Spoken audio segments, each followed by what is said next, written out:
History and culture. These sacred tattoos were banned in Okinawa. A new generation is bringing them back. Once worn by nearly every Ryukyuan woman, these intricate hand tattoos were outlawed for over a century. Miko Hashiki, founder of the Hajichi project, is helping revive the once-banned Ryukyuan tattoo tradition, sacred hand markings nearly erased by colonization. Photograph by Sev Colazo. By Haley Harrison. August 22, 2025. Inside a small tatami room just outside the center of Naha, the capital of Okinawa Prefecture, a quiet rebirth of a once-banned tattoo practice is taking place. Miko Hashiki, one of the few remaining Hajikas, lays out her stick and poke tools with practiced care.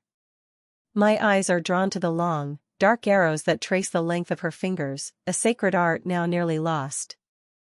I tell her that the last woman in my lineage to have Hajichi tattoos was my great-great-grandmother, the weight of both pride and loss settling over me. People sometimes tell me, "Oh, you opened a box," she says, alluding to the cultural practices Okinawans were forced to lock away. Soon, the tattoos that once marked the hands of generations of Okinawan women will mark my own. Hajichi tattoos, seen here in 1972, once marked women's milestones in Ryukyuan society but were driven underground by Japanese colonization. Photograph by Hiroaki Yamashiro. The colonization of Ryukyu. Long before U.S. military bases lined its shores, the islands known today as Okinawa were once the independent Ryukyu kingdom. In 1879, Japan's Meiji government annexed the islands, abolishing the kingdom and absorbing the newly named Okinawa Prefecture into its empire. Ryukyuan sovereignty was dismantled on all fronts, communal lands were seized and redistributed, the indigenous languages were prohibited, and the political and social systems in which women held positions of leadership were overthrown.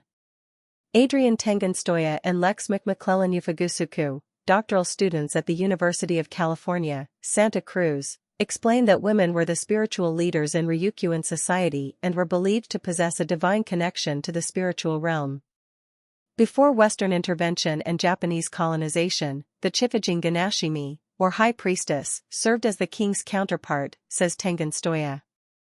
McClellan Ufagusuku adds that the new Meiji government wanted to put heteropatriarchy firmly in the Ryukyus as it was in Japan and began persecuting women in positions of power and targeting their cultural traditions. As a result, Hajichi, hand-poked markings that adorned the hands, wrists, and fingers of Ryukyuan women for centuries, was banned. Painter Nakasone Shozen, who began serving the Ryukyu kingdom in 1865, captured Okinawan customs in his 1889 illustrated book, today housed at the University of Hawaii. Photographed by the Picture Art Collection /Alami Stock Photo. In the days of Ryukyu, girls as young as 6 would begin their Hajichi journey by receiving 2 small circles, called tantanmi, between their knuckles. As they grew and reached new milestones, such as getting married, mastering complicated weaving techniques, or turning 60, so did their tattoos. The ancient history of tattoos. Though painful to receive and, in some cases, forced, Hajichi was regarded mainly as a symbol of beauty with a sacred purpose. The ichichibushi was considered a passport to the afterlife, says McClellan Ufagusuku, pointing to the 5-pointed star on her wrist. It's a form of protection that connects you to your ancestors so they can recognize you. By the turn of the 20th century, the ban was in full effect, and for the first time in hundreds of years, girls came of age without their tantanmi. The loss of Hajichi wearers was further exacerbated when nearly 1/3 of Okinawans were killed during the Battle of Okinawa in World War II. Still, the practice wasn't entirely extinguished. McClellan Ufagusuku tells me about stories passed within the community of girls secretly tattooing each other, showing a subversive will to preserve Hajichi. Our indigenous languages and customs didn't go extinct, they went dormant to allow us to survive, says Tengenstoya. Even after the ban, Hajichi was never truly lost. Sharpened bamboo needles, seen here with other Hajichi supplies, were used to inscribe sacred designs onto the skin. Photograph by Ava Kappel, left, and photograph by Penn Museum, right. Reviving Ryukyuan tattoos. If the last 100 years were a dormant period for Hajichi, the 2020s mark a critical moment in its revival. On social media, wearers proudly display their designs and connect with other Shimanchu, a Uchinaguchi word meaning island people that diasporic Okinawans use to refer to themselves. On Japan's Ryukyu Islands, ancient tradition meets tropical paradise. The younger generations, in particular, have embraced online spaces to build community, organizing meetups like the one Hajichi Mariko Middleton described as probably the largest gathering of people wearing Hajichi in over a century. However, social media shows only one piece of the revitalization movement. Offline, elders play an indispensable role, notably through yantaku or talk story. They have memories and are living history. We have to value their oral stories, says Hiromi Toma, a Sao Paulo-based Hajicha who once gave Hajichi to an 80-year-old woman in her home. Toma believes this intimate approach invites elders to participate, to talk about their memories with Hajichi, or to bring photos, a crucial step to bridge the gap between a generation taught to regard Hajichi with shame and another embracing it for the first time. Though the Meiji-era restrictions that elder Okinawans lived through are no longer in place, their impact still lingers today. Miko Hashiki's work makes visible what colonization tried to erase, Hajichi as both art form and ancestral memory. Photograph by Miko Hashiki, left, and photograph by Sev Calazo, right.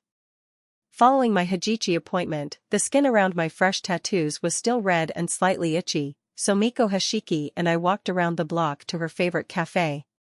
Over warm drinks, she tells me about the realities of wearing Hajichi while living on the islands and mainland Japan, where tattoos remain largely taboo due to their association with Yakuza gangs. Becoming a public servant, like a teacher, is nearly impossible with visible tattoos, she says. Due to ongoing prejudice, it may be difficult for everyone to openly wear Hajichi. For this reason, many of her clients who work in the Okinawan prefecture forego traditional hand placements and wear Hajichi on parts of their bodies they can cover, a modification that speaks volumes about the enduring consequences of colonization on the islands. This former Buddhist monk spreads positivity through his tattoo art. Despite these prejudices, the persistence of Hajichi over a century after the ban is an optimistic omen for the future of the practice. Like the people of Okinawa, who have long endured foreign occupation, the tattoos have had to adapt to their surroundings and external forces to survive. The circumstances over the next 100 years may elicit more adaptations, but the soul of Hajichi and all that has passed through the marks between generations has proved steadfast. I think of my great-great-grandmother, my Abakan's Abakan, who lived to 110. Did she believe she would be the last Hajichi wearer in our lineage? Or perhaps she knew it would only be a matter of time before they found a way to light again.